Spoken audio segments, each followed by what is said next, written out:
From the great halls of their house, there are assembled three who hope to one day be the world's greatest driving heroes. Created from the cosmic legends of the universe comes our team captain, the Vision, Bill Fisher, and their soon-to-be Wonder Woman, Vicky Fisher, and our Captain Marvel and head flight trainee, Jennifer Scripchuk. Their mission: to fight injustice, share what is right and wrong, to get you out of your house and come out racing with them and serve all mankind. They are the Garage Heroes in Training Team. Welcome to the Garage Heroes in Training podcast. I'm going to be one of the hosts for this episode, and I might be the only host that's awake for the whole episode. I am so tired. That's off to a good start. My name's Bill. Who else is sleeping, hosting?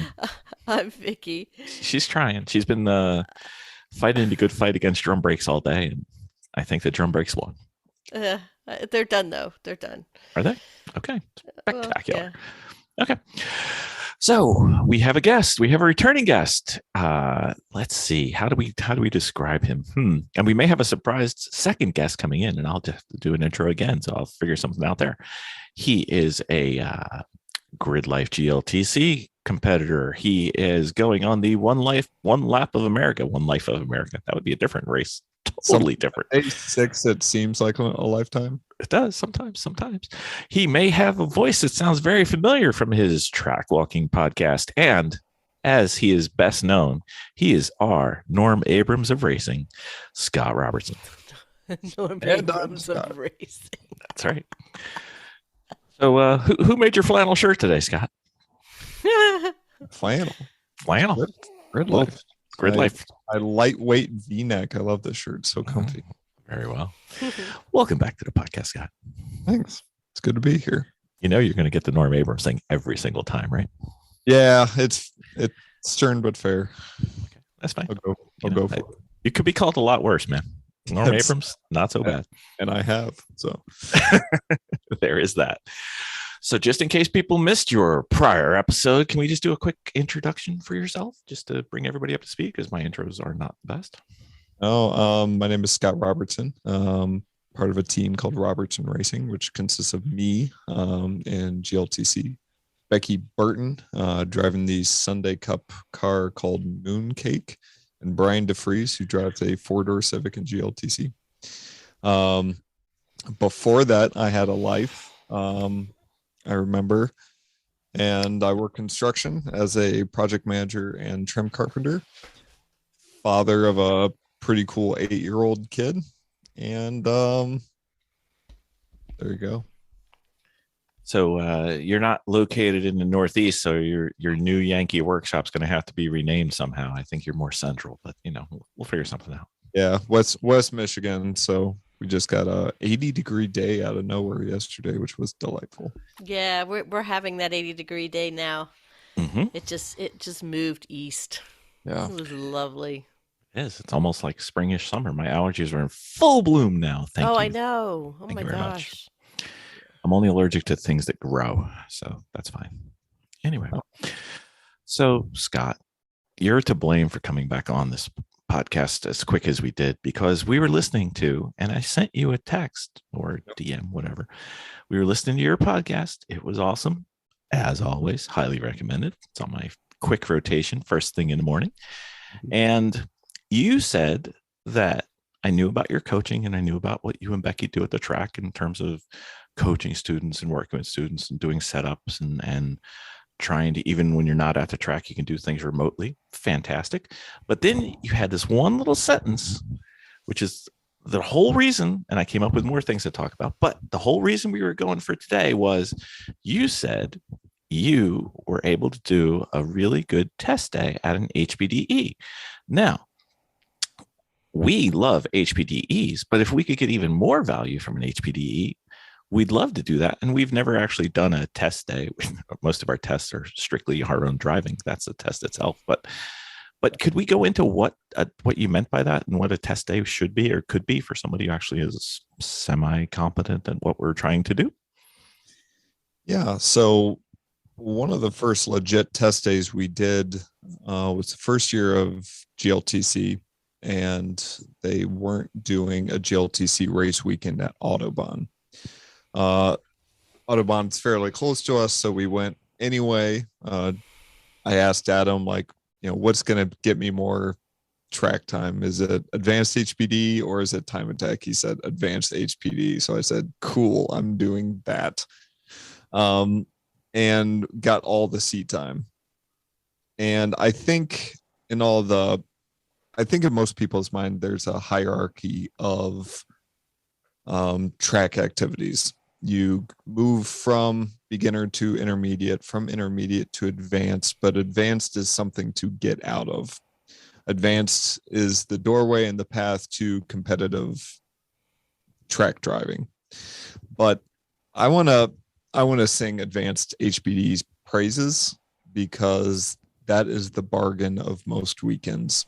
Mm-hmm. It's an incredibly fast and typically very aware group of drivers, men and women. You get tons of sessions and it's awesome.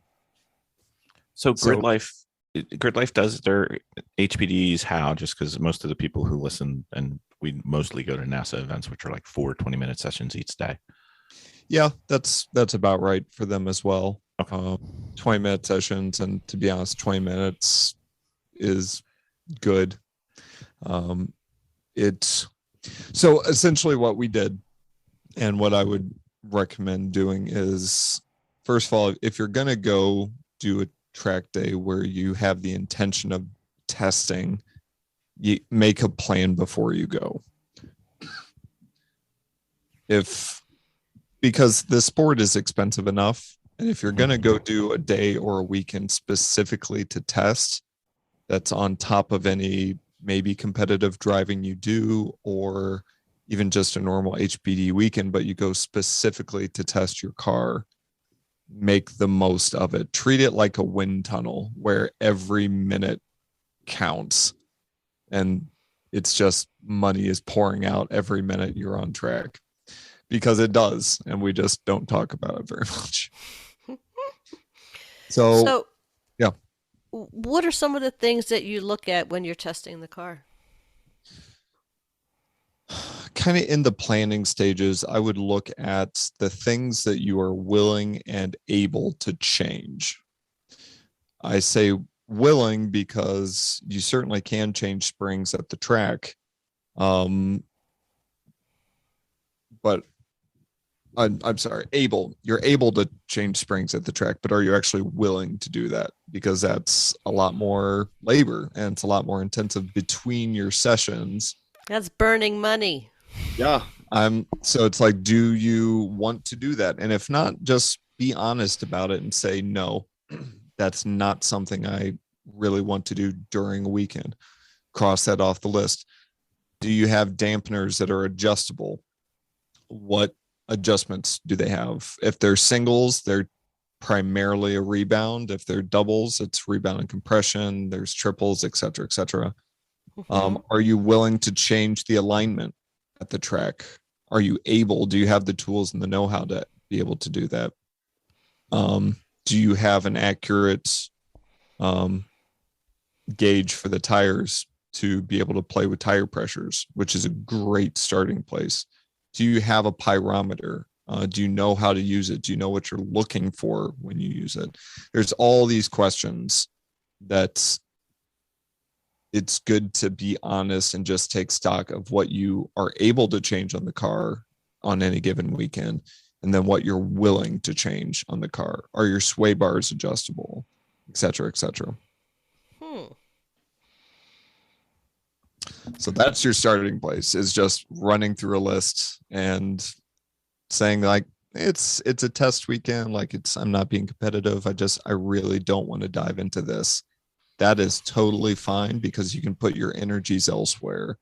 Mm-hmm. It's best to be honest about what you're able and willing to change than try to spread yourself too thin to get to everything, and Right. to really funnel your energy and concentration on the things that you're willing and able to change.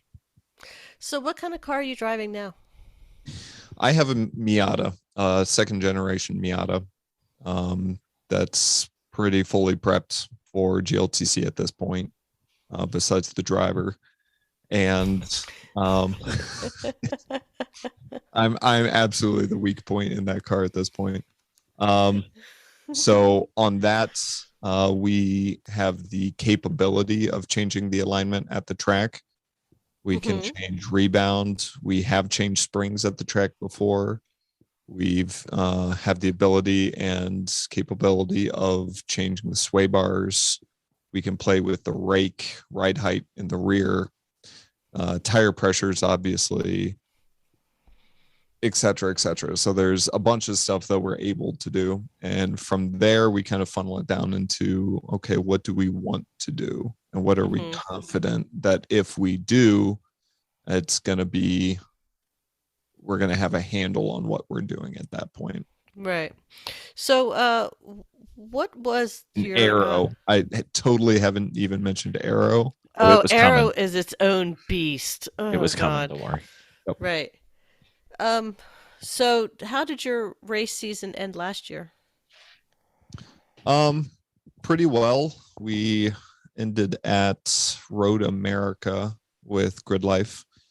And I only raced 2 races because I had my son with me and we had somewhere to be that evening. So after the Sunday morning race, we packed up in a hurry and left. And Does that mean you missed the excitement on the kink? we can call it an excitement. It I was trying to be nice. Yeah, I was pleased not to have been potentially involved or firsthand witness to that. All right. How about you fill me in on what happened? Because I don't remember what happened on the kink. Race 4, last race of the weekend, some championship stuff on the line, and it was drizzling a little bit, particularly in one part of the track. And some drivers, who had a good knowledge of the dry line and the wet line and stuff like that, made a move that put the car that was being overtaken in a tricky position, considering he typically, when you're in the wet, if you're on the inside, you have the less grippy line. So if you slide to the outside, which is where the grippier stuff is. So it's very difficult to pass and can be very sketchy to pass a slower car, especially if they lose it in the wet, which is what happened. And it's the kink and cars are coming through there at speed. And car got wadded up that weekend into the concrete barriers, and some other cars got very lucky in that. So fortunately, everybody physically was okay. How everybody. many cars were involved? One car got totaled, and then at least 3 other cars had damage. I want to say more like 4. So I think most of them were able to drive. No, two had to get a tow back. 1 got flatbedded. I think the other 2 came in under their own power. And Grid Life is usually a 0 contact, very nice, very polite, like the ideal culture for cars racing in my mind, which is one of the many reasons why I want to start. I just that's what we preach, and the reality is not always that, but that is certainly the ideal and what we strive to do. So welcome back to Garage Heroes, digressing and training, but we're coming back. We're steering back, herding cats, coming back to our topic. Yeah, so that's how my weekend or my season ended. Yes. Was we were watching the live stream on the ride back down south around the lake, and we're scrambling for info at that point, being sure everyone was okay and stuff. So yeah, I think a bunch of people were, and very few live streams this year. I'm going through withdrawal. Fewer, yeah. It's the GLTC chat is everyone's scrambling for info since they can't watch it and stuff. So it's even worse when you're not on there. In fact, can't find anything. So we'll figure it out though. Not a problem. All right, so we're testing. Now, okay, so you said planning the test is probably more optimal than just winging it, which makes total sense. Yes. But is there certain things, like let's take this from fundamental. Like I'm kind of the engineer scientist dude, so I kind of know a little bit more than I probably should. But there's certain things that you're going to have to keep set and standard throughout the test. Is there certain things that you'd recommend, or is there certain, maybe perhaps an order that you would recommend if you're going to test? Or I think it would go back to that willing and able list. Mm-hmm. It also depends on your outcomes. What do you want to come out of this? Like, are you just trying to learn?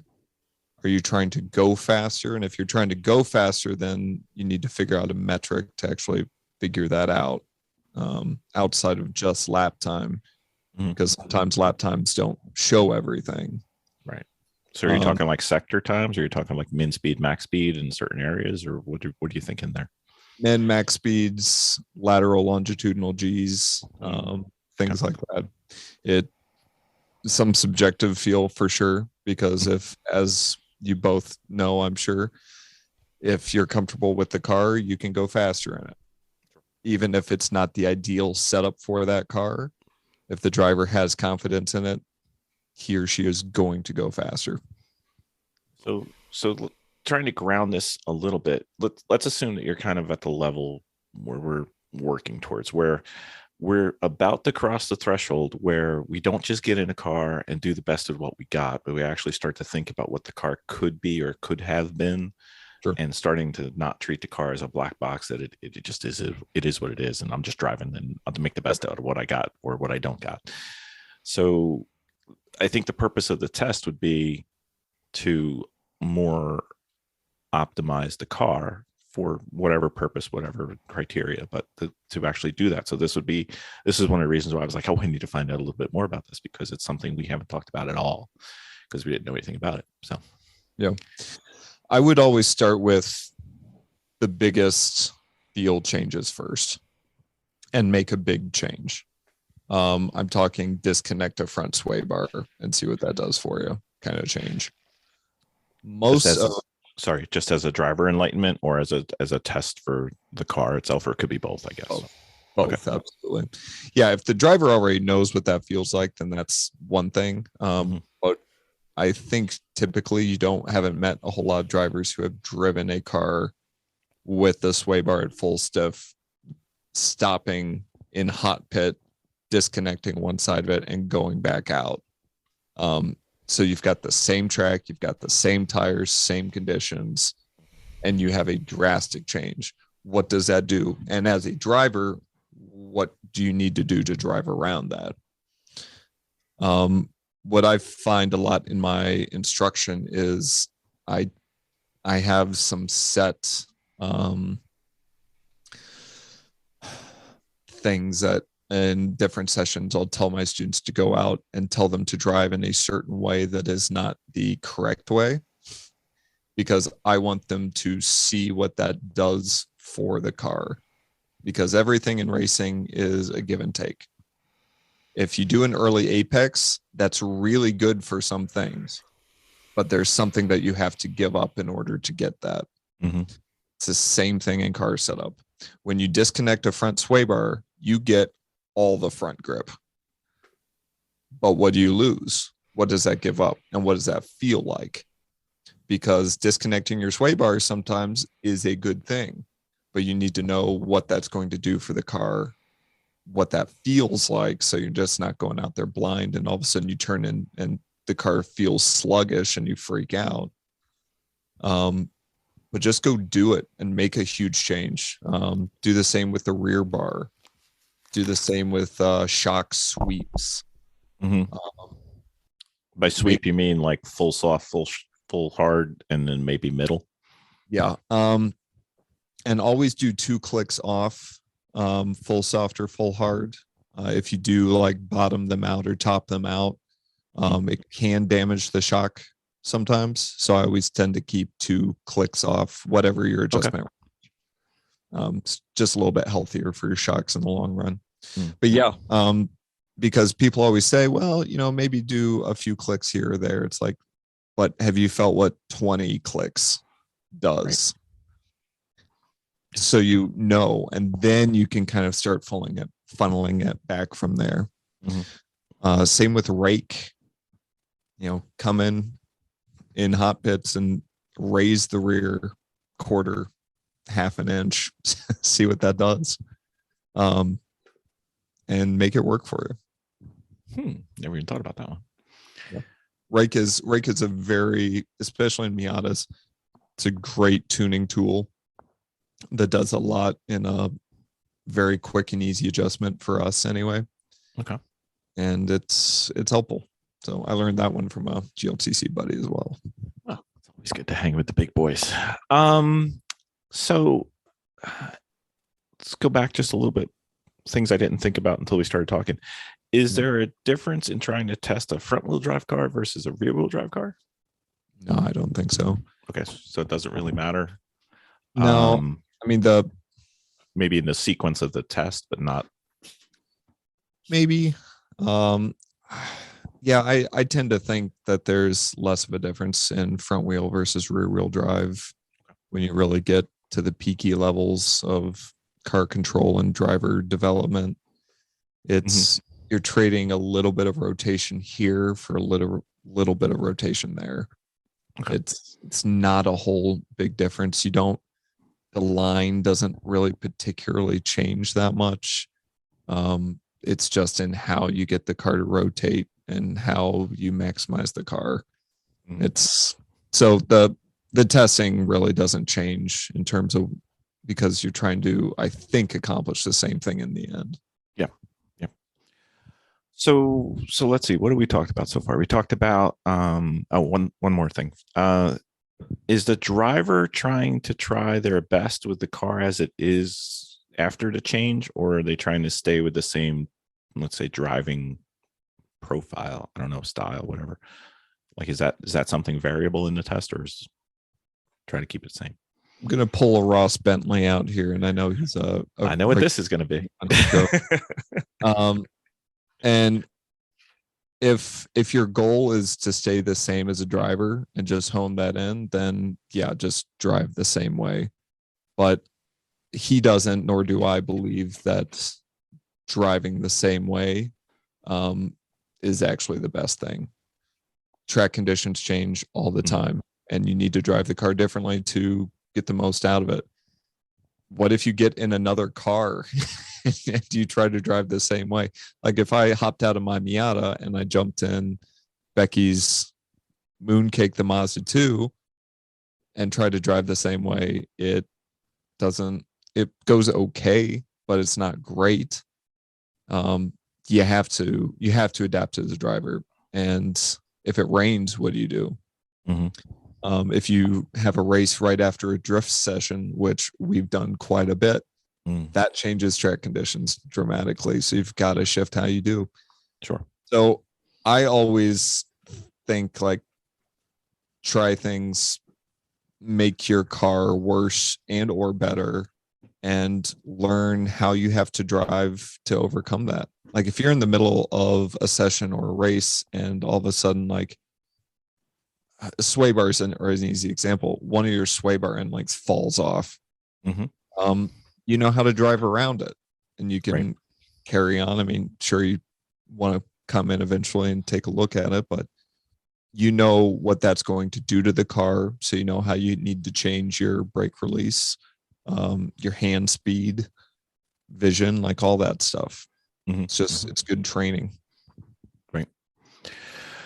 So far we could have tire testing, which would be like brand A or size A versus size B. We could have tire pressure, tire alignment. We could have rake, which I added to the list. Dampeners, sway bars, aero. Is there a good number we should aim for in, say, an HPDE weekend? Like, you can't get all of those, I'm sure. Yeah, what we tried to do is make one big change in the middle of each session. Okay. So during our weekends many moons ago, we would go out and just work on front sway bar. So we would go out and we would intentionally at the beginning make the sway bar full stiff, because it's easier to take off an end length than it is to put on, in my experience. So, okay. So you make it full stiff, you keep an eye on the time, or if you're talking to somebody on a radio or phone call, have them say, all right, halfway mark up, next time around, come in, tools at the ready, hopefully having practiced it, know what you're going to be doing. And you pull in, they take off one of the bolts on the end link, zip tie that bad boy onto something and send them on their merry way. And you only lose maybe a lap in that time. By the time you slow down, come through hot pits, make the change and go back out, it's not that much time lost. And that's one session. And then, that's interesting. All right, well, it seemed really good here, or it seemed like a little too much. Maybe let's go somewhere in the middle, set it there, and then move on to your next thing. Rear sway bar, same thing, full stiff, disconnect. Cool. Next session, let's play with front rebound. Just want to see what that looks like. Next session, let's play with rear rebound, see what that's like, et cetera, et cetera. So it's very methodical and it's a lot slower than a lot of people want to test like 2 or 3 things, but it's hard to clear out the noise at that point, because if you are playing with like rear wing angle and front rebound, those two can cross contaminate a little bit, and it can be a lot to kind of manage and figure out what is really making the difference where, unless you have done a considerable amount of this. Right. So I like to keep it simple. So you're a proponent of the change one thing at a time and change it big. Okay. Change it big. Yep. Is there, and carry a big pyrometer. That's right. Tire pressure, tire temperature, no problem. Would you do the tire pyrometer as a response variable, or would you do that as just one of the data points besides driver feel and maybe sector times and G's and min max speeds? Would that be one of the things, or is that outside the scope of this test? It was always time too. Yeah, it was always outside of it for us, because we had played around with that enough. At that point, we kind of knew what raising and lowering our pressures based on our pyrometer was going to do. Mm-hmm. But we always, at the end of a session, always took pyrometer readings and made adjustments accordingly. So those were always like getting refined, but we weren't doing giant sweeps. Okay. Unless that was like, again, an intentional, like, let's go out there really high and then let's lose 8 pounds in the front when you come in, see what that does. Mm-hmm. Hopefully not roll the bead or anything, which I did that. That was no fun. Yeah. Bad day. Nope. So let's take it one more level of complexity, which I think is going to get ugly. Okay. Let's say you're an endurance racing team and you've got 4 drivers. You got 4 drivers minimum. That's right? Super hypothetical. I'm just grabbing at straws here. Yep. Would you do your test day with one driver and then the next one with the same driver, or would you do this with multiple drivers in one day, or is that just another variable? Yeah, that's a big variable. Ideally, you do it one driver at a time. Mm-hmm. Now the ones with more experience tend to know, like, just be able to know and feel and know how to drive around changes and adapts more easily. And so I would tend to not necessarily spend my time with the more inexperienced drivers, but like program those sensations and that feedback of the car into them. And then with the higher level drivers, you can do something different. You can do much tighter refinement. You can do like, okay, this is interesting. All right, let's do 4 clicks in the right rear. Let's up that just a little bit. And maybe let's tape off some of the front opening, hopefully, smaller stuff like that. And the other thing, like I didn't talk about at the start, is you got to write this stuff down. You have to take notes. You may think you're going to remember it because you're a big brain person and you're like totally going to remember this. You're totally not going to remember it. Make notes on the weather, track conditions. Do you have a full tank of gas when you're going out for this? Is your alignment the same as it has? Like, make all the notes and all the changes you do and subjective feedback based on those changes from each of your drivers. And you're intentionally trying to work up a database so that going into any given condition, you've had that experience because you've written it down, so you can like file through, like Becky does, you can file through your file cabinet of experience and say, okay, when it gets this cold and it's raining and we're at this track, that means we need to do these things. But if it's cold, rainy, and we're at this track, we do kind of the same thing, but maybe a little bit less, something like that. So you have a much better starting point the more data that you have. Okay. So assuming that we're doing this properly and we've done this, and then how do you categorize the data so that you can use it most effectively after? Because it seems like you can't do it by date. You can't do it. You might be able to do it by track, but it seems like there's multiple ways that you're going to want to query this, by temperature, by rain, by dry, by tire, by track, by I can't even think, many things. Do you have like multiple copies or? We've gotten better at it. It's going to be clumsy at first, and just do your best. Feel free. I forget the old movie, but it was the love that you suck line, to embrace the fact that you suck at this at the beginning, and maybe even years later. Sure. That we're learning. We're totally learning. So what you can do is like do a flow diagram. Car is doing this. Interesting. Where is it doing it? Is it high speed, low speed? Low speed. Cool. On entry, middle of the corner, exit of the corner, or all of it? Okay. Next one. And you kind of do a flow. Because if the car feels like it understeers in the middle of the corner, well, there are 1, 2, 3, 4, 5, 6, 7, 8, 9, 10 different ways off the top of my head you can address that. But based on driver feedback and the questions you ask, helps you to best understand, and with the help of a pyrometer, helps you best understand what to actually do. Because a lot of people's way thought, if it's understeering, tighten up the rear bar, make it stiffer. The hard part is like the rear's doing fine. The rear's got grip. You don't want to take grip away. Usually you want to try to add more grip. But can you add more grip? Again, with your willing and able list that you have, can you add more grip through the sway bar? No, we're already full soft. And when we disconnect it, it gives up all these things. Okay, not going to do that.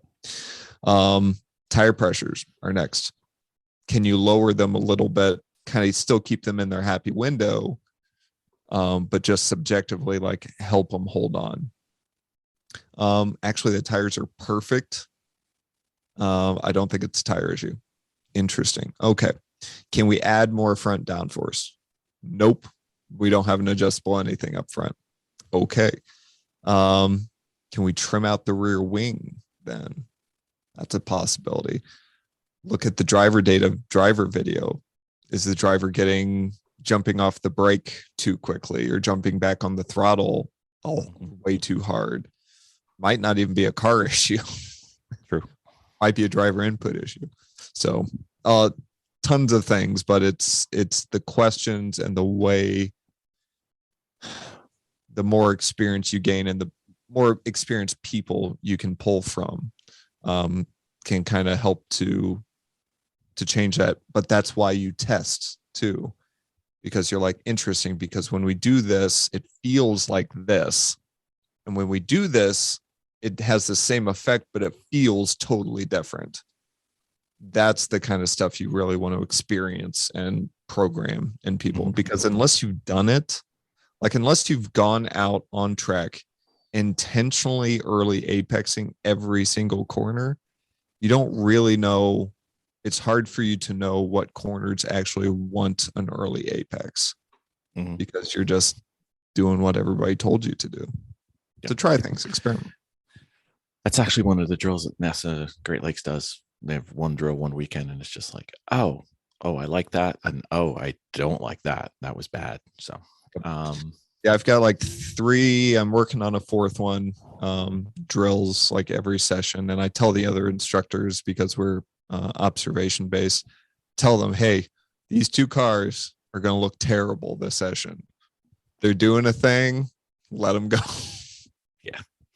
Yeah. Hopefully they stay dry and off the grass. But so Scott, I think we talked enough to get a flavor of this, but it seems like it's a pretty advanced thing to do, and it seems like there's a lot of variables and a lot of things to keep track of. Is there any benefit to having some help or some coach come with them to do that, perhaps? Having an outside perspective is one of the best things you can have in your life, full stop. We are great at lying and manipulating ourselves. And you're just in time, Becky. We're great at that. But I'm the hero in my own story, man. I just stepped in at lying and manipulating. But to have an outside perspective is one of the healthiest and best things you can do for your driving, you can do for yourself in life and everything. So yes, if you can bring someone along, they don't even have to be more experienced than you. They just need to not be doing exactly what you're doing, but you both need to be on the same page on what you're trying to do and who's going to be doing what. Because when we were doing this testing initially, like Becky was still learning how to take temperatures and like deciphering them and what it means. I mean, we were really like kind of wading through it, and now like based on tire temperatures, I can tell you where you need to put more static weight. I can tell you if you need a wider wheel for your given tire size based on your tire temperatures. I mean, we're pretty decent at it at this point, but early on, like you have to have help, especially if you're doing a test week and you can't pull off track into hot pits, jump out with this 217mm wrenches, take a sway bar end link off real quick, zip tie it, hop back in the car, strap yourself in and go. It just doesn't work very well. So you've got to have a sucker of a volunteer who's willing to help you. And that weekend at Autobahn was miserably hot. So there's always that. So if only there was somebody who could offer such assistance and help, maybe at the track or away from the track, that would be fantastic. That would be hard to find those people though. Yeah. There's not many car setup evaluators for hire, or I wouldn't even say pit crew for hire, like just set up an analysis for hire, which is what part of what we do and what we offer. We've been lucky enough to have done this so consistently for long enough that we're pretty decent at what we do. We have a few different things that we have done and we offer. Kind of the easiest thing is we do what's called a setup snapshot, which is a one-time hot pit pyrometer read. And essentially, like, I spend 10 minutes ahead of session learning about the car. There's basically like a 10-question thing I have you fill out, so I know exactly kind of what kind of car we're looking at.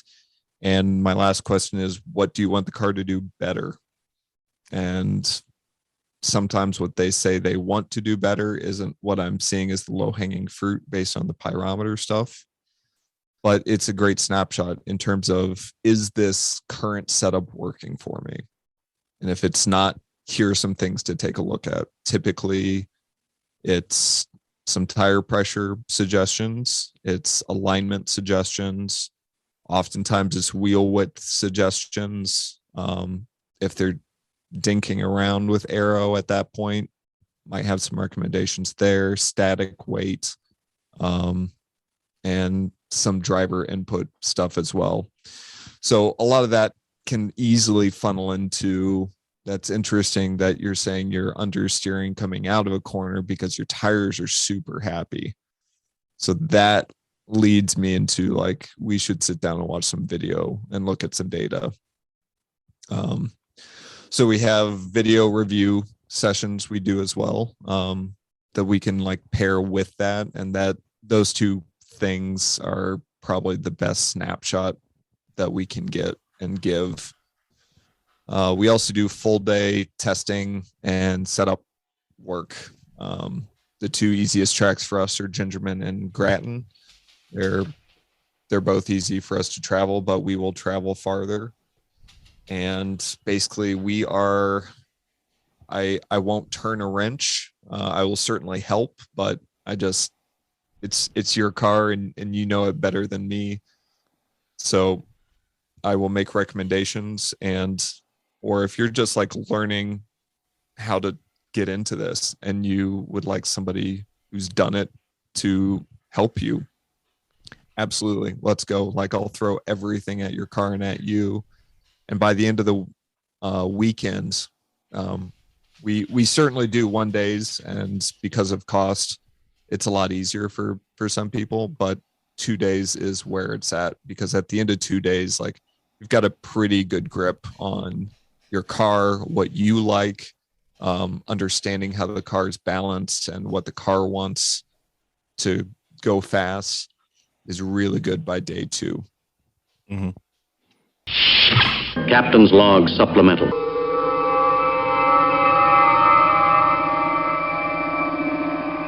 Once you start racing, you'll start to know that the more information your driver can have, the better.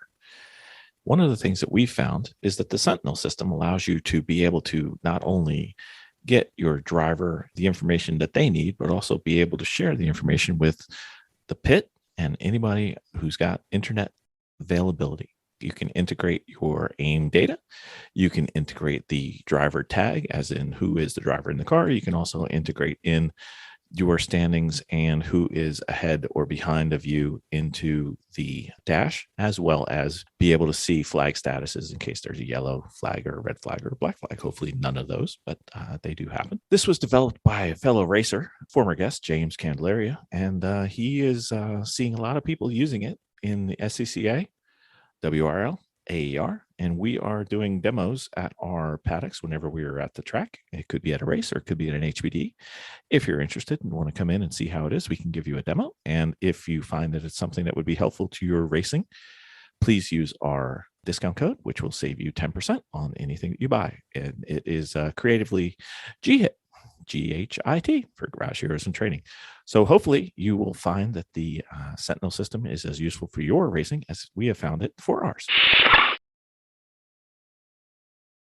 So this is part of your coaching and part of your services that you do, but you get to have fun as well. And you and Becky are going on one of those bucket list items. Vicky keeps thinking my bucket's about the size of an ocean, but bucket list items, the 1 lap of America.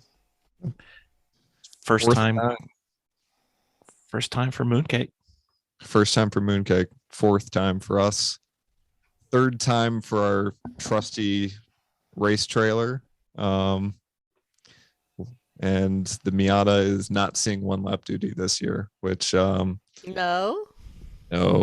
Last year was its swan song. It survived, and it's my friends and I, we always had this game, like, what's the happiest memory you have, or like, what's the saddest memory? But again, if we're honest with ourselves, like all those memories are more than the one thing. Mm-hmm. A lot of people say their wedding day, but a lot of us forget how stressful weddings are and how weird they can be, especially with family and friends from all sorts of like it's a mixed bag. And even like sadness comes with relief sometimes, or Right. peace. So the Lord, so by the end of the one lap, I mean, we were absolutely fried. It actually took us, I think, like 8 months to kind of like get over the NCM to the end of one lap. Really? That rough, huh? It was hard. It was emotionally, mentally draining on every level. And we had kind of continuing problems based on that for several events after that. And it just, and money, you're just hemorrhaging money because, of course, like not spending the money is not an option, which is super dumb. But yeah, at the end of the one lap, we placed, it was a great final event. The dry skid pads always last. We were talking about this today, actually, and we placed third overall on the dry skid pad. Wow. And it was awesome. I mean, we did everything right that we could have. I don't think we'll ever be able to. I don't think those numbers, because of the way that they ran the event, are going to be seen for a very long time. But it was great. And we podiumed in our class, which was even cooler. I mean, we actually came home with a little trophy, which was awesome. And we were so happy that the Miata made it through, and we loved that car. And we were simultaneously so excited to never have that car on the one lap again. Oh. So it's both things in equal measures all at the same time. So I had to bug out to go pick up my daughter. So how did the one lap go last year? Just you guys probably already talked about it, but Nope, we just started. okay. Yeah. So less than 2 weeks before the start of the one lap, I was involved in a multi-car incident at NCM. No fault through our own. I managed to dodge a head-on collision with a fellow driver, and we clipped rear wheels, which sent me flying and spinning into the tire barrier. And yeah, that was a Sunday. And then not that Friday after, but the week after Friday, we were supposed to be in South Bend at the start of the one lap. Oh. So instantly it went into what do we do mode. So through grace and generosity of friends, we got the car dropped off at a body shop who Al's Auto Body in Northwest Indiana. I just want to insert here, race people are the best people. They're good.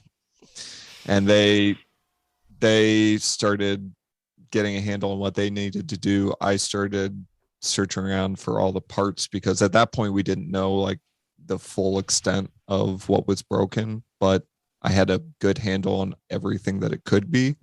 Mm-hmm. So I just started sending them all the things. And kind of long story short, the Thursday night before we were supposed to be in South Bend, we get the car back at 10:30 p.m. and we tear it apart, and we nut and bolt the entire thing, looking for anything that could possibly go wrong, retorquing everything. Just, we had to be able to trust the car. We're driving 3,700 miles with track events, towing a trailer. Like the car has to run. It has to finish. So we do that. We were up till like 2 or 3 in the morning, where we found a leaky brake piston. And I was just, screw it. Like, we have to go to bed, and we have an alignment in the morning. So we have to make that. So we take both cars, her car and my car.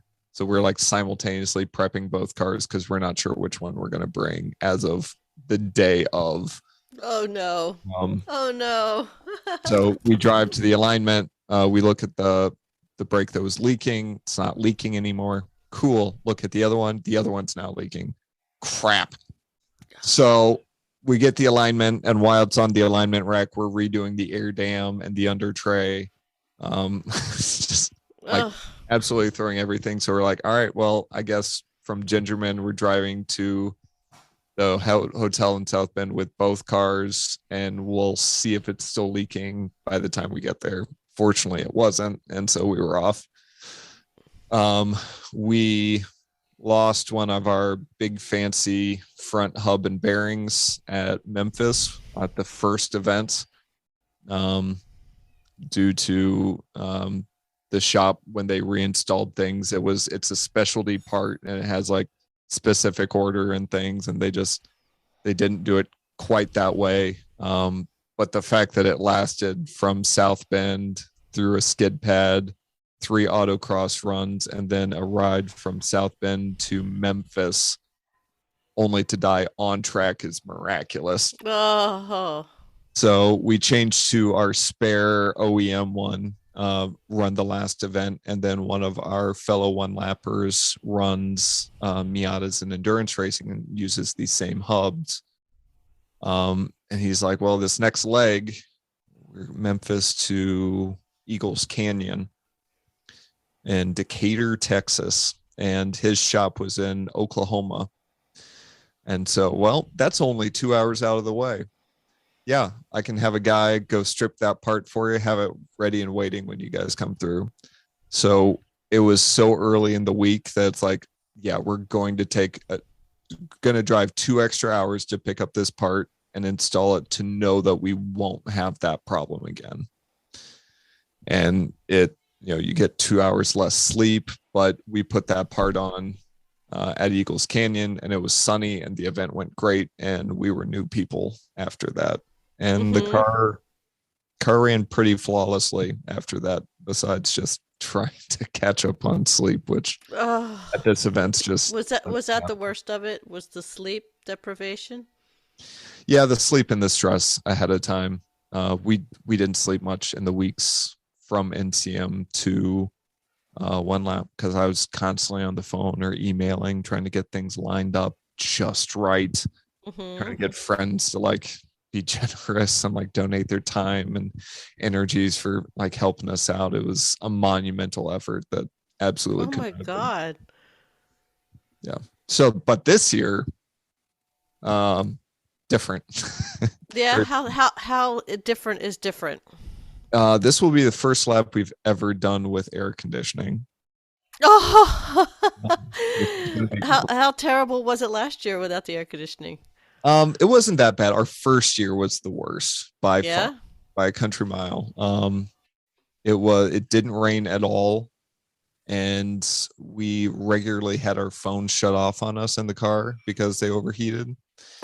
And I'm glad we didn't look into it until after the event. We got home, and I'm like, we need a cool suit in this thing. We need cool suits.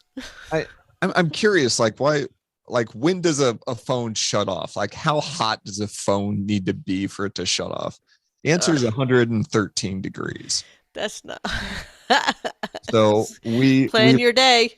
Yeah, and we learned that we had a very specific routine that we developed by like the end of day 2, into day 3. The amount of liquid that we had to drink to stay level, like not being dehydrated, was monumental. So we would stop, and every stop we change who's driving. We always filled up a giant water bottle with ice water, and that's what we would drink for a little while here and there. And whatever Gatorade or power, like something with electrolytes and salt, like, because we're just sweating constantly. We had to drive with the windows cracked the entire time. Oh no. Were there any other complications of people on the road dealing with it? Not that year, no. Yeah, but this year, we've got AC. We didn't have cruise control last year. Are you taking the same Miata out? We're taking Becky's Mazda 2 called Mooncake. Mooncake. Oh, I love that name. It's her daily driver. She's a contractor, so it's got tools in it most of the time. She drives it to work every day. It's also a Sundae Cup car that she just got done doing a full suspension, new bushings, alignment, a bunch of stuff. And we were at Gingerman today, kind of feeling it out because it was kind of some big changes. It's got 3.5 degrees of camber up front now, which is fantastic. So wow, that sounds like a way more comfortable drive. Yeah, for sure. And we are going with a group of Sundae Cup cars from Grid Life, actually. So we have a first gen Honda Fit, we have 2 Mazda 2s, and we have a Kia Rio 5. And Marlon in the Mazda, or is he in the Kia? Yep, Marlon is in the other Mazda 2. And we've got our own run group. So we're going to kind of be competitive with ourselves. And by far, we will be the slowest cars the One Lap has seen in a while. And I could not be more excited about it. So do these cars have liveries? Becky's literally, as we speak, is having vinyl put on her car, which is why she's not down here. Yeah, we're the Robertson Racing Trio. We're having similar designed liveries put on the cars with slightly different colors to complement the base colors. Okay. So how are you two going to divide and count at vinyl? So I found a guy. I'm terrible at laying vinyl. So a friend of a friend volunteered some time and energy to come and do that for us here in the garage, which is what a great dude. Yeah, we're giving ours a shot. So Godspeed. Just 20 feet. Just need 20 feet. Yep. It's not a show car. Yep. It's a good thing we planned on backing out of One Lap of America because we have the car ready. Well, ready to start getting ready, and we were like, oh, we could do it. No, we're not going to make it. We're not even close. Not even, can't see where it is from here. Yeah, we've had similar discussions that there's more we could be doing, and like, it's Sunday night, we are leaving Friday morning, and we have X, Y, and Z to do during the week. Like, I'd love to have some rest and sleep before we go on this year to be able to enjoy it a little bit more. A little less stress, it sounds like. Tiny bit. It would be great. It's less than last year, so that's good. It is, yeah. We've had some last minute stuff to do, so it hasn't been without stress and some healthy coupled discussions. Last year was the what not to do when you're One Lap America. It was hard, and one of the taglines for Grid Life is "Don't bring a race car," or sorry, One Lap is "Don't bring a race car on the One Lap." And it was only after we were trying to source this specific part, which is a race car part that you can't find on shelves, and it's like only then, it was day 2, we realized we're the people who brought a race car to. We're the ones they were talking about. So fortunately, we, again, with the help of Christopher Lewis, were able to get that part, got us through, and car managed to hold together for the rest of it. So first and only K Miata to ever do the One Lap America. And how many people in the One Lap America? We typically start with right around 85. Ooh. How many normally finish? I think 20% attrition is on the higher side, but 10% certainly don't make it. So you can bet on at least 5 to 8 cars not making it. And that's pretty easy to bet on. Mm-hmm. For one thing or another. On-track incidents do happen. That's part of it. Mechanicals are more common, especially on the transits. Transit's Mhm. actually claimed more cars. We've had deer incidents. We've had just traffic incidents take cars out too. I mean, there's so much stuff that goes into it. Do you know who else has entered this year besides the Sunday Cuppers? Because we're going to keep track of you guys, and hopefully we're going to get you daily. But yeah, Steve Loudon and Tom O'Gorman are back again in the same Corvette that won last year, so they're going to be tough to beat. But other Grid Life competitors in Super K, the bright green, massively turbocharged and DCT'd. That is a race car, but they carry enough spares to make it through. That's Alex and Andy in that car. They are very fast and very good at what they do. They may rival the worst transit car in the entries.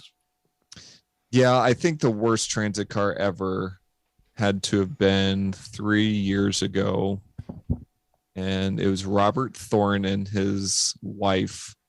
Their GTR that they were planning on taking blew up a week before, and the only car they had was that they decided to bring was their autocross time attack car, the Big Bad Wolf, which is a black race car S2000 with a 5-gallon tank in it. I think it had E85, so they had to stop very frequently to refill, and they had to re-weld their exhaust manifold every single day. Oh, wow. Because again, like, that car is not designed to be on the highway for 10 hours at a time. Transits are hard. It has to be an endurance car and a race car, or some combination of the two. So what a lot of people have been doing is bringing like these factory prepped fast cars, the ZL1s, the GT3 RSs, GT2 RSs, McLarens, if you're a particular type of sadist and masochist like Andy Hollis is. They're fast and they're pretty reliable once you work a few kinks out. So that's kind of, if you've got the money, that's kind of been the go-to. But our experience last year was I've never had seen such a group of tryhards in the one lap of America. We had like 10 to 15 cars trying to outright win the thing. And I mean, we've got Ross Bentley in a GT3 RS making top 10. Like, that's nutty to me. And so, there was such a focus at like the front 20 cars in the field. That's not why I started and signed up for the one lap. Wasn't to win outright or even like place particularly well. It's for the experience, to have a good time, to try to do your best. And like, what lines up with that better than a bunch of Sundae Cup B-spec cars who are slow, like have no power, but they can make some moves on track, have fun, are reliable, can carry all the things in the back. So it's like, so we teamed up with Grid Life to do this thing, and I think it's going to be a riot. Sounds like a hoot. Yeah, I'm excited. We'll be stalking the Sundae Cup class and trying to grab you guys each night. That'll be great fun. And we've got plenty of seat time on just exactly. I was around. like, this couldn't work out any better because your cars are relatively, if we have to do it during transit, they're not crazy loud. They're not quiet, but they're not crazy loud. We could even do it then. Yeah, and Becky just took her muffler off and put a straight pipe on it, so we can actually hear it now. But it turns out, of course, it does drone a little bit on the highway now. So yeah. All right. Well, sounds like you've got some fun stuff, and you and Becky are going to be going away soon. And we wish you the best of luck, and hopefully no issues with the car. That's always the goal. And then just have a great time like you always seem to. Fingers crossed. Yep. We want to have a good time. We want to see what we can do. And Becky doesn't want to come in last. So no. we're going to we're going to do our best. So next time, don't get your car vinyl during the podcast, because we had some serious questions on what it's like racing with your significant other, and what it's like racing with your significant other as the primary mechanic, and what it's like racing with your significant other who's the primary mechanic, who is also female. Yes, and drives, and what is that like when you switch roles? Exactly. We are still. I need help, man. I need help. Turns out like both positions are skilled, and I mean, not turns out, of course they're, but the expectations have to change. Like, just because you're good at your other job doesn't mean like you can lord it over the other person. It's like, see how hard it is. It's like, yeah, I do. Like, would you help me and not make fun of me? But yeah, I think it could be its own podcast just on that, just on that one. Yep. Because we share the same. It's like, I'm okay at driving. I might be eventually okay at wrenching. Vicky's a good driver and she can wrench. And I'm just, slowing her down, man. That's okay. I actually heard Becky's car start up while we were trying to reposition. So I'm sure they could do vinyl on the other side. So that means you're at least halfway there, right? At least halfway. At least halfway. Well, you were going to go enjoy one of those events that everybody wants to. If people want to follow you, or follow especially One Lap, or follow your podcast, how would they keep track of you, Scott? The podcast is at Track Walking Podcast on Facebook and Instagram. It's available on any of the podcast platforms. If you want to follow the racing stuff we do, we are at Robertson Racing Miata on Facebook. We are at Robertson Racing on Instagram. And if you want to get a hold of me, if we can provide some coaching services or setup and evaluation services, hit me up either through Messenger on Facebook or through DMs on Instagram. Or if you want to just straight up email me, it's robertsonracing213@gmail.com. And always around, willing to help, and just trying to help people get in and more knowledgeable about the sport. Well, we couldn't get our schedule to work on our end to meet you in person finally for the first time on One Lap of America. However, there's a strong chance that we will meet in person at New Jersey, and there is a 100% chance that we will meet at Lime Rock. We will be at Lime Rock. We will not be at New Jersey, but our teammate Brian DeFries will be at New Jersey. So yeah, say hi to him. He's like the nicest guy, and his dog Herman is like the oldest soul in a dog that just, you have to pet him. Okay. Well, next time we give Becky a get out of jail free card for vinyl, but next time you need to bring her, because I need help. Yes. I need help. Yeah, let's set it up. She'd love to talk and hear what you guys have experienced too. It's always an experience. Sometimes it's a good experience. Sometimes it could be better. Always my fault, as it should be. Thank you, Scott. Yeah, Thanks, sure. Scott. Thank you.